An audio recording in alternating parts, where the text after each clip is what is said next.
So today, we're going to be talking about poetry.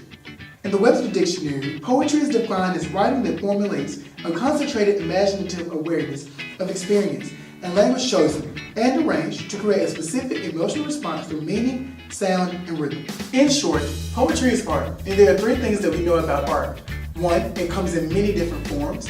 Two, it's up for your own interpretation. And three, it's constantly evolving. And poetry brings up a range of questions. Does a poem written by a British white woman mean the same thing to me as an African American male? Does it mean that I read it incorrectly, or is my interpretation just different? Even though these questions exist, it's exactly what the poet wants you to think. Now let's talk about the history of poetry around Yankee Doodle. Yankee Doodle went to town, a-riding on a pony, stuck a feather in his hat and called it macaroni. I mean, come on, it actually sounds like nonsense. Who can mistake a feather for an elbow pasta? But other poems may be just as blunt as they come. Just like the nursery rhyme Mary Had a Little Lamb, it was a true story based on a girl named Mary who brought her lamb to school. Mary had a little lamb, little lamb, little lamb. Mary had a little lamb, its fleece was white as snow. And everywhere that Mary went, Mary went, Mary went. Everywhere that Mary went, the lamb was sure to go. He followed her to school one day, school one day, school one day. He followed her to school one day, which was against the rules. I mean, come on, it happens. But just like other forms of art, poetry has different elements that it is made up of. There's a foot, I hate feet. A poetic foot is a repeated sequence of rhythm comprised of two or more stressed and or unstressed syllables. A basic type of foot is iamb. An iamb is a literary device that can be defined as a foot containing unaccented and short syllables, followed by a long and accented syllable in a single line of a poem, also known as unstressed and stressed syllables. In Robert Frost's After Apple Picking, the iamb is the vehicle for the natural colloquial speech pattern. Another element of poetry is a line. A line is just a unit of language into which a poem is divided.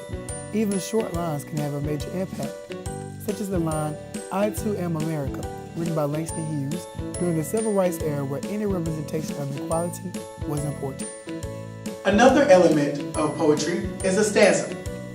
A stanza is a group set of lines within a poem, usually set off from other stanzas by a blank line or indentation. Here's a recitation of two stanzas from Langston Hughes' Hold Fast to Dream. Dream by Langston Hughes. Hold fast to dream, for when dreams die, life is a broken-winged bird that cannot fly. Hold fast to dream, for when dreams go, life is a barren field frozen with snow. A fourth and final element of poetry is a rhyme scheme.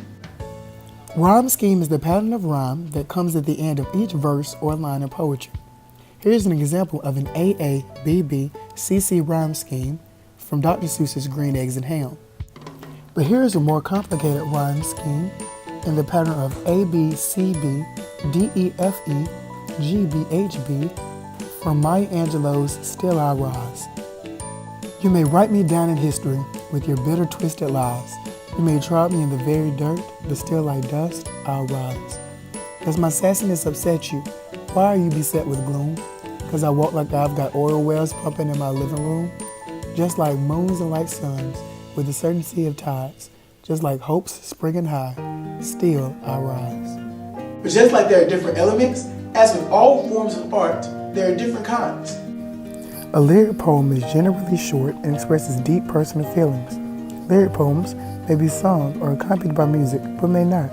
Lyrics often have a refrain or a line, or lines that are repeated throughout the poem. In the lyric poem, I Felt a Funeral in My Brain by Emily Dickinson, the speaker imagines that a funeral is taking place inside her brain, and she can feel the mourners pacing back and forth. An ode is a lyric poem usually marked by an exaltation of feelings and style, varying length of line and complexity of stanza form.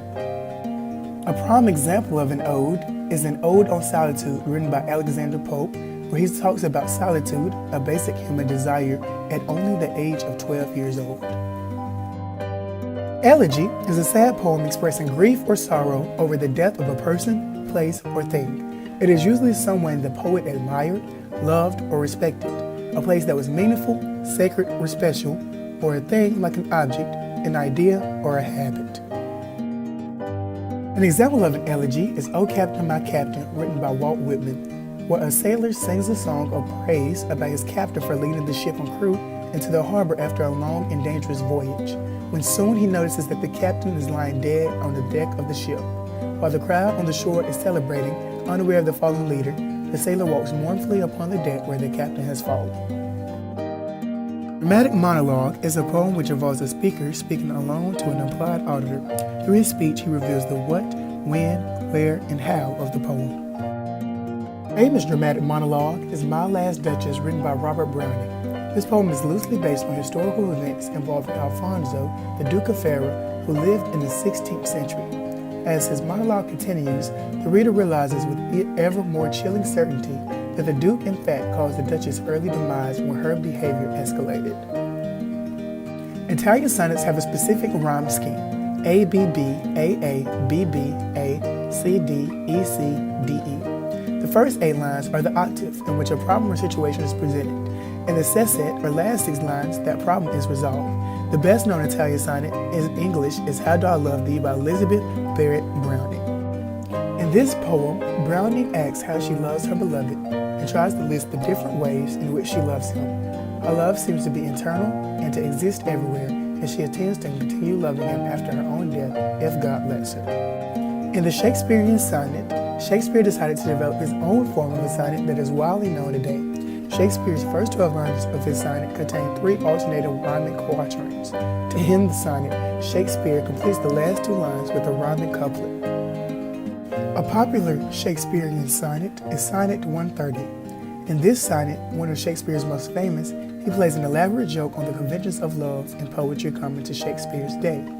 This sonnet compares the speaker's love to a number of other beauties and never in the lover's favor.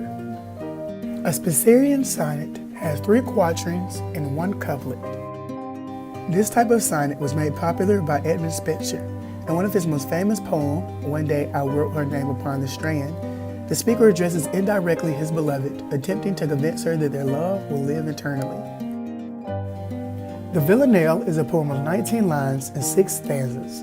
The poem has 2 refrains. The first line of the first stanza repeats as the last lines of stanzas 2 and 4 and line 3 of stanza 6.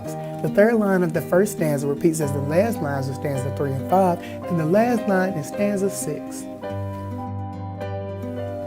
A type of one of these poems is Do Not Go Gentle Into That Good Night by Dylan Thomas. In this poem, the speaker asserts that old men at the end of their lives should resist death as strongly as they can. At the end of the poem, we discover that the speaker has a personal stake in this issue. His own father is dying. From lyric poem to odes to dramatic monologues to Italian sonnets, there's no telling what type of poetry you'll read. There are also different figurative languages that you can use in art, such as metaphors, similes, personification. So let's take a look at the art and the poems that I mentioned previously. A simile is a comparison of 2 things using the words like or as. Still I Rise by Maya Angelou is full of similes. In fact, the whole stanza is just like moons and like suns, with the certainty of tides, just like hope springing high, still I rise, where she compares her rise to moon and sun. Personification is simply giving human qualities to animals or objects. In the poem Hold Fast to Dreams, Langston Hughes uses personification by personifying dreams, suggesting that they can die as if they are living things. A hyperbole is just an exaggerated statement. Shakespeare decides to exaggerate how unattractive his mistress is in Sonnet 130, suggesting that the mistress' hair is made of black wire, her breath reeks, her breasts are grayish brown, and her voice is grating. Alliteration is simply the use of the same beginning consonant sound in a line or verse. An example of alliteration comes in O Captain, My Captain in the second stanza, the second line, where Walt Whitman says, the flag is flung.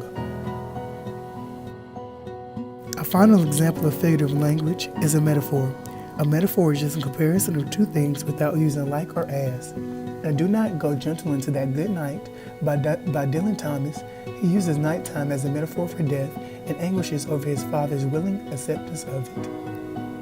Poetry is a form of art, and art is important. It helps you to express your ideas, whether it's funny or serious, whatever it is. Poetry is very meaningful, and art should always be exemplified studied so that it may carry on and other forms of art will be presented.